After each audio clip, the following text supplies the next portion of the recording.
හමාරට විතර ඇති. අන්තිම බස් එකත් ගිහිල්ලා. ත්‍රීවිලරයක් අයර් කරගන්න හිතුවත් ඒකට ගෙවන්න වෙන ගාන හන්දා මං ඒ අදහස අතහැරලා දැම්මා. වැස්සක ලකුණුත් තියෙනවා.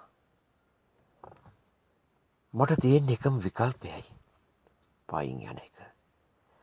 කිලෝමීටර් 10ක් පයින් යනවා කියන එක රාත්‍රියේ ලේසි පාසු වැඩක් නෙවෙයි. ඒකට හේතුව යන්න තියෙන මහා ගම්බද පාරක තැන් තැන්වල පාර කැඩිලා. ඒ වගේමයි කිසිම එළියක් නැහැ. මගේ කරුමෙට මාසේ පෝය දවස පහුවෙලා දවස් 2යි. ආසාන්තකාරය. තරු එළිය තිබ්බට ඒ මහා අන්ධකාරය මකන්න තරු එළියට පුළුවන් වුණේ නැහැ. හැබැයි ඉතින් ඒ වෙලාවේ පොඩි අඩියක් ගාලා හිටපු හන්දා හිතේ ගැම්මට පාරට බැස්සා.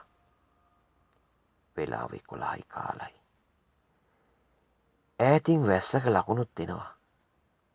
වෙන මංගත්තානයක් වෙන්න කියලා මං ඉක්මනට අඩිය තියන්න පටන් ගත්තා. මුල් කිලෝමීටර් 4 පැයකින් විතර මට යන්න පුළුවන් වුණා. වෙනදා ඔය පාරේ ත්‍රීවීලර් ඒ වගේම බයික් මොනවා හරි වාහනයක් යනවා. ඒත් එදා මගේ වෙලාවද කොහෙද? වාහනයකට දෙකට වැඩිය ඒ පාරේ ගියේ නෑ. අත ඇල්ලුවත් ඒ එකක්වත් නැවැත්තුවේ නෑ. මට ඇති උනේ උන් ගැන කේන්තියක්. මේ වගේ වෙලාවක මිනිස්සුන්ට උදව් කරන්න උන්ට හිතක් ඇති නෙවෙන එක ගැන. තවත් පැය කාලක් විතර ගියා. ඒ ටික තමයි යන්න තියෙන අමාරු හරිය. ඒ හරිය පාර පොඩි අවුලක් තියෙනවා. ගමේ මිනිස්සු 7න් පස්සේ ඔය හරිය යන්නේ. කිව්වොත් යන්නේ දෙන්නේ 3 දෙනෙක් එකතු වෙලා. මමත් ඔය හරියෙන් ගිහිල්ලා තිනවා රෑ වෙලාවෙත්. හැබැයි ඉතින් වාහනයක. එහෙම නැත්තම් තව කීප දෙනෙක් එක්ක. ඇත්තටම ඒ හරිය යනකොට බය හිතෙනවා. දවල් කාලෙත්. දියාඬන ගල කියලා පොඩි දිය පාරක් තියෙනවා. ඒ ගල් තලාවෙන් පහළට දිය පාරක් වැටෙනවා. හරියට කවුරු හරි කෙනෙක් අඬනවා වගේ. එතන උකක් හොල්මන් තියනවලු. කීප දෙනෙක් දැකලා තියෙනවා රාත්‍රියේ ඒකේ නාන ගෑනු කෙනෙක්. ඒ පැත්ත බලාගෙන හිටියොත් කතා කරනවලු. ඒ හැම දෙයක්ම මගේ හිතට ආවා. ඇත්තටම අඩිය ගාලා හිටියට මොකද ඒ වෙනකොට ඒකේ ලහදුවත් ඉතුරුලා තිබ්බේ නෑ. මං ඈතින් පේන දිය අඬන ගල දිහා බැලුවේ අර ගෑනු කෙනා ඉන්නවද කියලා. ඒත් මහ ලොකොට පේන්නේ යාන්තම් ඡායාව වගේ. හැබැයි දිය වැටෙන සද්ද ඇහෙනවා. මං හොඳට කන් දුන්නේ අර මිනිස්සු කියන විදියට අඬනවා වගේ සද්දයක් ඇහෙනවද කියලා. මුලදී ඒක මට දැනෙන්නේ නැති වුණාට දිය පාරට කිට්ටු වෙන්න මට ඒක දැනුණා. හරියට ගෑනු කෙනෙක් අඬනවා වගේ. ඇත්තටම මට හිතුනේ ගෑනු කෙනෙක් අඬනවා වෙන්න ඇති කියලා. මට ලොකු බයක් දැනුණා. මං තවත් මගේ වේගය වැඩි කරා. මට ඕනේ වුණේ පුළුවන් තරම් ඉක්මනට ඒ මෝසල අඩවිය පහු කරලා යන්න. ඒ ටික පහු කරලා පස්සේ ආයෙත් වැටෙන්නේ කෙවල් තියෙන මැන්ඩියකට. ඒ හරි බයක් නෑ. ඕනෙකමක් වෙලා කෑ ගැහුවොත් මිනිස්සු උදව් කරනවා. ඒත් ඒ හරියට යන්න හැතැම්ම කාලක් විතර තව මට යන්න තියෙනවා. ටිකෙන් ටික මං තියාඩන ගලට කිට්ටු කරා. වතුර ගලාගෙන යනවා. රැහැයියන්ගේ සත්තේ කම්බීරි කරවනවා වගේ. ඒ වගේමයි ඇල්ල අඬන සද්දේ. මගේ හිතට දැන් ලොකු පාළු ගතියක්. කලින් ඇයි ආවේ නැත්තේ මං කියලා මං කල්පනා කරා. මං ගැනම තරහක් ඇති වුණා.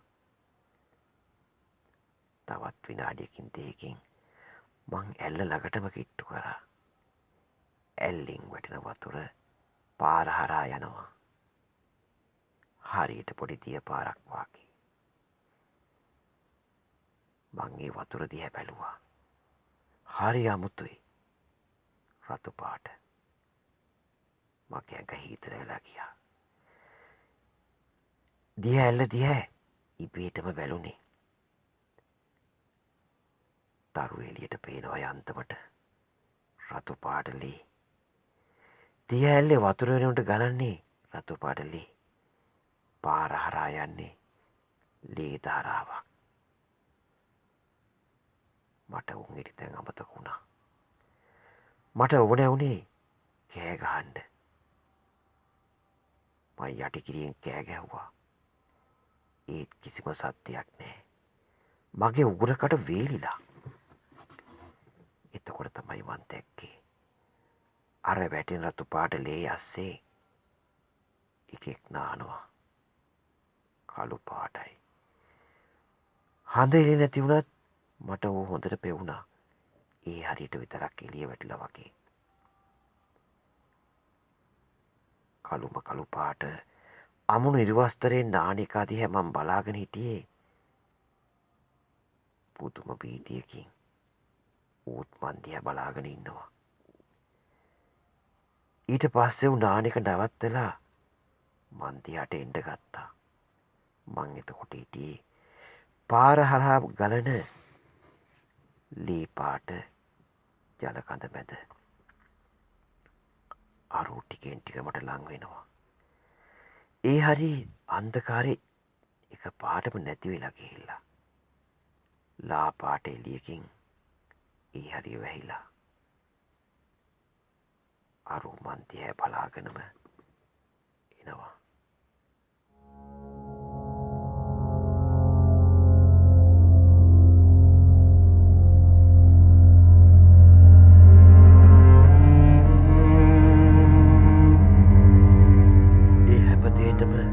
ගත වෙන්න ඇත්තේ තප්පර ගාණක්. ඒත් මට දැනුනේ හරියට කල්පයක් ගත වෙනවා වගේ. මගේ පපුව ගැහෙනවා. ඒ වගේම කකුල් වේවුලනවා. මං එතනින් පැනලා දිව්වා. මට හිතා ගන්න බැරි වුණා ඒ ශක්තිය මට කොහොමද ආවේ කියලා. ඒත් මං දැනගත්තා මට වැඩි දුර යන්න හම්බෙන්නේ නැහැ කියලා. පිටුපස්සෙන් කවුද පන්නනවා. හරි වේගයකින්. ඌගේ අඩිපාර වැදෙන සද්දේ හොඳට දෝංකාර දෙනවා. පාරේ වලවල් හන්දා මම දිව්වේ හරි පරිස්සමින්. පිටිපස්සෙන් එකෙක් එනවා. පාරේ වලවල්. මට හිතා ගන්න බැරි වුණා මට ඊළඟ මොහොතේ මොකක් වෙයිද කියලා. තියාඩන කලේ වතුර ගලන වේගේ එක පාටම වැඩි වුණා. දෙගුණ වුණා. ඒ අඬන සද්දෙත් ඒ විදිහමයි. තව අඩි 200ක් 300ක් දුවන්න තියෙනවා ගම්මැන්ඩියට යන්න. මම දිව්වේ පැත්තට. ඇල්ල තිබ්බ හරිය වගේ නෙවෙයි. මං ඒ ආපු හරිය අන්ධකාරේ. පොළවෙන් මතුවෙලා තියෙන ගල්වල වැදිලා නොවැටි බේරුණේ 99. අර පිටිපස්සේ කයිනවා. ඌ වෙන සද්දේ හොඳට ඇහෙනවා. ඌ හයියෙන් හුස්ම ගන්නවා. ආපිට හැරිලා බලන්න හිතුණත් මං ඒකෙම කොරේ නැත්තේ. එහෙම කරොත් ඒක මගේ අවසානය කියලා මං දැනගෙන හිටපු හන්දා. තවත් ටික දුරක් ගියා. ඒත් එක්ක මට ඇහුනේ මහා අමුතු සද්දයක්. හරියට යටකිරියෙන් කෑ ගහනවා වගේ. ඒ සතෙක්ද මිනිස්සෙක්ද කියලා මට හිතා ගන්න බැරි වුණා. ඒත් එක්කම ලොකු හුලඟක් ආවා. මං එක පාටම හිතුවේ කුණාටුවක් වෙන්න ඇති කියලා.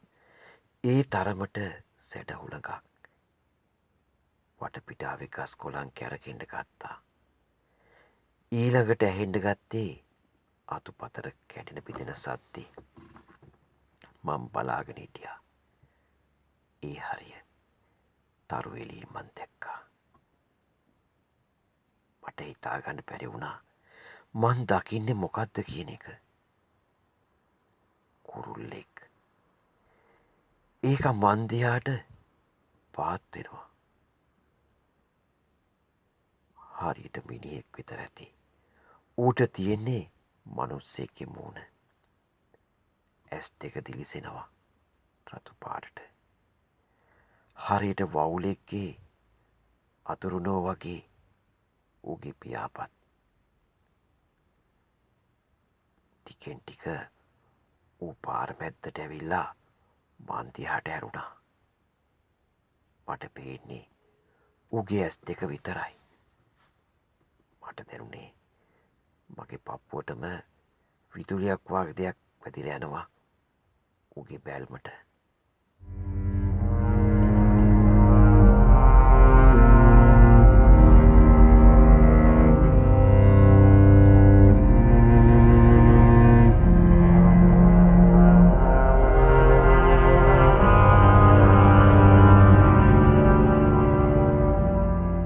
මම කල් ගෑහිලා එතනම නැවතුනේ. මට හිතාගන්න බැරි වුණා ඌ මොකෙක්ද කියලා. ඒ වගේම ඌ කොහෙන් ආවද කියලා. ඌයි මායි අතර අඩි 7-8ක්වත් නැහැ. ඌ මන් දිහා බලාගෙන ඉන්නවා. ඒත් එක්කම ඌ ආයි ගිලෙන්ඩ ගත්තා. මං දුවන්න පටන් ගත්තා. හරියට හීනයක් වගේ. භයානක හීනයක්. කවදාවත් දැකලා නැති නොහිතපු විදිහේ සිද්ධියක්. මං දුවනවා. ඒත් එක්කම මට ඇහෙනවා මගේ ඔළුවට උඩින් අර කුරුල්ලයි ගිලෙනවා. මං තවත් ඉක්මන් කරා. ඒත් එක්ක මට දැනුනේ මගේ පිට හරහා විදුලියක් යනවා වගේ. මට හිතාගන්න බැරි මොකක්ද උනේ කියලා. අර කුරුල්ලා ආයෙත් මර හඬ දීගෙන මන් දිහාට එනවා. මගේ ඇඟ දිගේ මොනවදෝ ගලාගෙන යනවා. පිට දිහාට මගේ අත ගියේ ඉබේටම වගේ. සීතල ගතියක් දැනුණා. මගේ ඇඟ හීතල වෙලා ගියා. ලේ ගලනවා. උල්පතකින් වගේ. දෙවනි පාර මගේ උරිස්ස හරියට පීයකින් කැපුවා වගේ ලේ ගලනවා.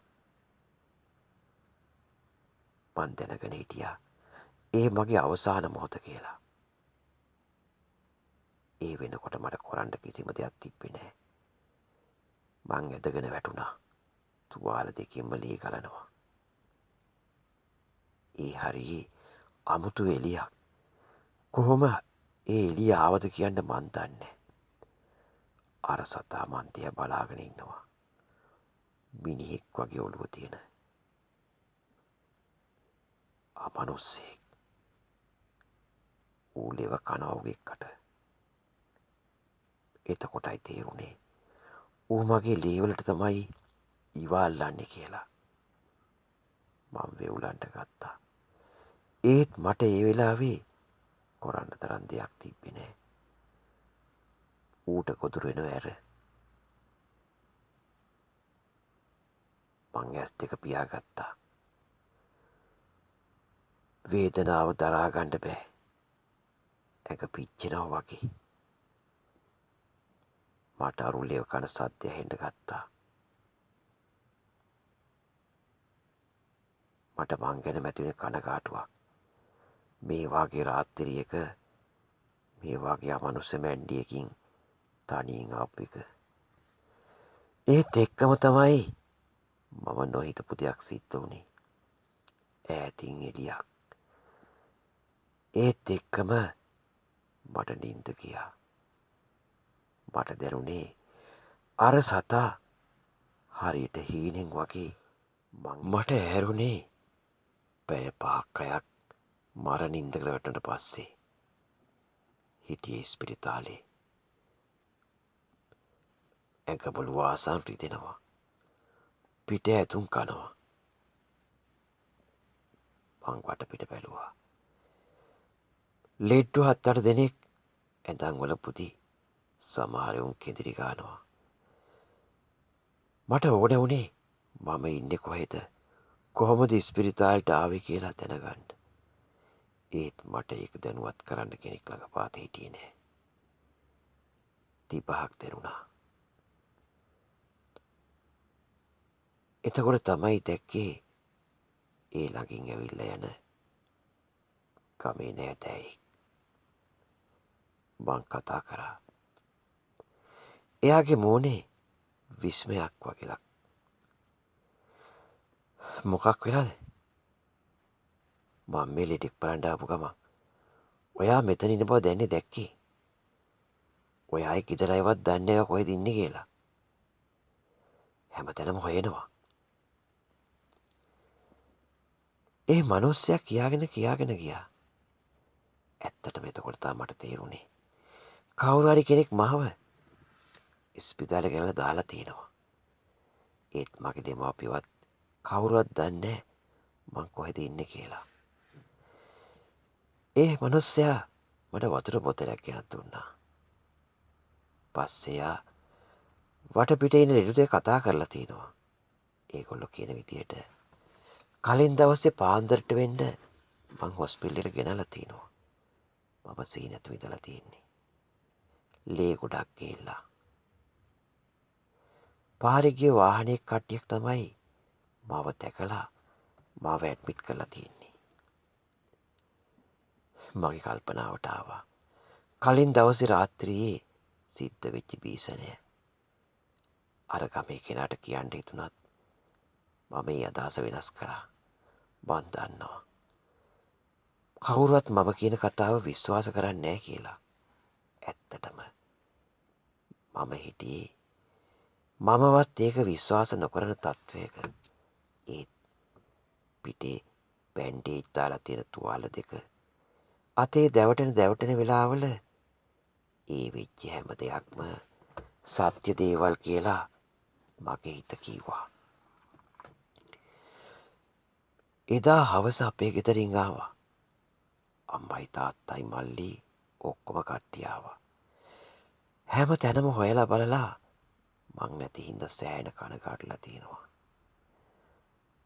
අර මිනිස්සයා කීවට පස්සේ කට්ටිය ඒ වෙලාවෙම පිටත් වෙලා තිනවා මාව බලන්න. අම්මටවත් මල්ලිටවත් වෙච්ච කතාව කියන්න බෑ. මම ඒ දෙන්න යන්න ඇරලා තාත්තා නවත්ත ගත්තා. තාත්තට මං ඒ සිද්ධිය කිව්වා. එයාත් ඒක එච්චර ගණන් ගත්තේ නෑ. මට හිතුණා එයා හිතන දේ ඇත්තට මට හිතාගන්න පුළුවන් වුණා. මොකද මම හැන්දෑවට එන්නේ බීලා. ඔය අතරතුරේ මොනවා වෙන්න බැයිද? මවා ගන්න දේවල්. අනිවාර්යෙන්ම තාත්තා එහෙම හිතන්න ඇති. මට ඇතිව තාත්තගෙන තරහක්. මම මුණ දුන්න අත්දැකීම එයා විශ්වාස නොකරන එක ගැන. කොහොම වුණත් පුතේ ඔය රාත්‍රිවල මත්පැන් බීලා එනවා කියන එක හොඳ දෙයක් නෙවෙයි. දැන්වත් තේරුම් ගන්න. තාත්තා එහෙම කිව්වේ මගේ සිද්ධිය අහලා. මට ඇතිුනේ කේන්තියක්. ඇත්තට මට ඕනේ වුණේ මට වෙච්ච සිද්ධිය එයාට කියන්න. දවස් 2-3ක් හොස්පිටල් එකේ හිටියා. දොස්තරලට කිව්වේ මම කලන්තය හැදුනා එච්චරයි මට මතක කියලා. අර කතා මොකවත් කියන්න ගියේ නෑ. මම දන්නවා කවුරුවත් ඒව විශ්වාස කරන්නේ නැහැ කියලා. තුවාල සනීප වුණාට පස්සේ මං ආයෙත් ගෙදර ආවා. ගෙදර ආවට මොකද? එදා රාත්‍රියේදී මම මුණ දුන්න අත්දැකීම හැම වෙලාවෙම වාගේ මගේ හිතට වද දුන්නා. රෑ වෙනකොට මම නිදාගන්න ගියේ හුඟක් අකමැත්තෙන්. දවල් කාලේ නම් අවුලක් නෑ.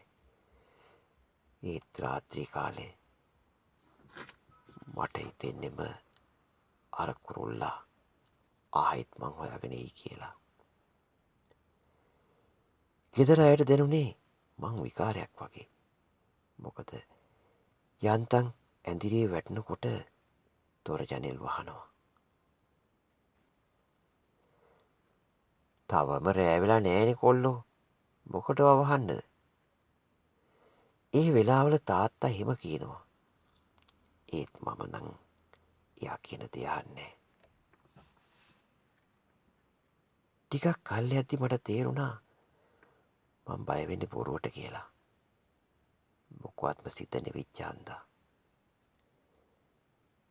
මං උත්සාහ කරා සැබෑ ජීවිතේට මුහුණ දෙන්න.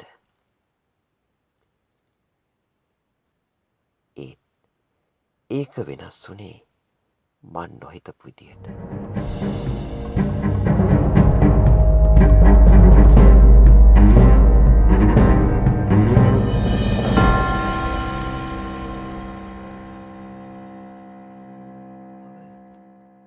දාය අමාට විතර ඇති. ෆිල්ම් එකක් බලලා නිදා ගන්න ලෑස්ති වුණා. ලස්සන කතාවක්. නිදා ගන්න ගියාට මොකද නින්ද නම් අහලකවත් නැහැ. අම්මා තාත්තා මල්ලි කොරව කරවනිති. මට ඒගොල්ලෝ ගැන ඇති වුණේ තරහක්.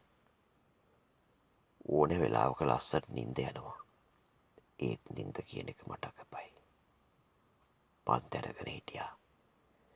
නින්ද මට අකප වෙන්න හේතුවක් තියෙනවා. මොනවා කිව්වත් එදා සිද්ධියේ මතකය මගේ හිත හැමදාම හොල්මන් කරනවා. බැරිම තැන මං කල්පනා කරේ ගුරුන්නාසෙ කෙනෙක් හම්බෙලා සාත්තුවක්වත් කරගන්න. ඒත් ඒකට මං පමා වැඩි. 10:00 විතර වෙනකොට මට යාන්තම් නින්ද යගෙන ආවා. හැබැයි මං හිතුවේ නෑ මට ඒ පයින්ම ඇහැරින්න සිද්ධ වෙයි කියලා. දොරට ගහනවා. මං නිදාගන්නේ කාමරේ දොර ලොක් කරලා. මට හිතා ගන්න බැරි වුණා ඒ වෙලාවේ දොරට ගහන්නේ කවුද කියලා. ඒත් එක්කම වුණේ තාත්තයි කටහඬ. එයාට බාම් එකක් ඕනේ වෙලා. එයාට නිතරම හිස රදි හැදෙනවා. මට දැනෙන ලොකු සැහැල්ලුවක්. පොඩ්ඩක් ඉන්න තාත්තේ මට අකලා දෙන්න. එහෙම කියාගෙනම බාම් එකත් අරන් මං දොර ඇරියා. කාමරේ තිබි ඩිම් ලයිට් එක. එළිය පැසේජ් එකෙත් ඩිම් ලයිට් එක. මට දැනුනේ ඔළුව කැරකෙනවා. ඒ වගේමයි මං අතේ තිබ්බ බාම් එක බිමට වැටුණා. මං ඇහැට ඇහැ දීගෙන බලාගෙන ඉන්නේ එදා හම්බ වෙච්ච අමනුස්සයා. එදා විදියටම මං දිහා බලාගෙන ඉන්නවා. රතු පාට ඇස් දිලිසෙනවා. උගේ කට දෙපැත්තෙන් ලේ ගලනවා. උණු ලේ. ඒ ලේ ගලලා සිමෙන්තියේ ටයිල් එක රතු පාට වෙනවා. මං උදිය බලාගෙන හිටියේ ඇස් අහක් කරගන්න බැරුව. මට හිතා ගන්න බැරි වුණා. ඒ වෙලාවේ මොකද කරන්න කියන එක. තාත්තයි කටහඬ. ඒත් එක පාට මං දැක්කා. උගේ මූණේ ඉරියව් වෙනස් වෙනවා. ඌ hina වෙනවා. උගේ මූණේ තිබ්බේ මා සමච්චල් හිනාවක්. මං දිහා බලාගෙන. උගේ ඇස් දෙක දිලිසෙනවා. ඒත් එක්කම මං දැක්කා උගේ ඇස් මගේ බෙල්ල දිහාට හැරිලා තියෙනවා. බෙල්ලේ වේදනාවක් දැනුණා. උගේ ඇස් වලින් මගේ බෙල්ල වහගන්න හිතුණත් අත් දෙක උස්සන්න බෑ. කල් ගැහිලා වගේ පුදුම පරක්. ඌට හරියට මගේ හිත තේරිලා වගේ ඌ ඔලොක්කොට හිනා වෙනවා. මං කෑ ගැහුවා. තාත්තට අම්මට මල්ලිට ඇහෙන්න. මං හිතන්නේ මා හයියෙන් ගෙදර උළු කැලවෙන මට්ටමට ඒත් කවුරුවත් ඇහුන බවක්වත් පළ කරේ නෑ. උඹට මගෙන් බේරුමක් නෑ. වරෙන් මාත් එක්ක යන්න. කවුදෝ කෙනෙක් ඈත අන්ධකාරේ ඉඳන් මට කතා කරනවා. මට හිතාගන්න බැරි වුණා. ඒ කතා කරන්නේ මම ඉස්සරහින් ඉන්න අමනුෂ්‍යයද නැත්තම් වෙනත් කෙනෙක්ද කියලා. මං ඔහේ බලාගෙන හිටියා. ඒ වෙලාවේ මට කරන්න කිසිම දෙයක් නෑ. වෙන දෙයක් වෙන්න කියලා බලාගෙන ඉන්නව ඇර. දාඩිය පෙරෙන්න ගත්ත එකෙන් කකුල් දෙක වෙවුලනවා.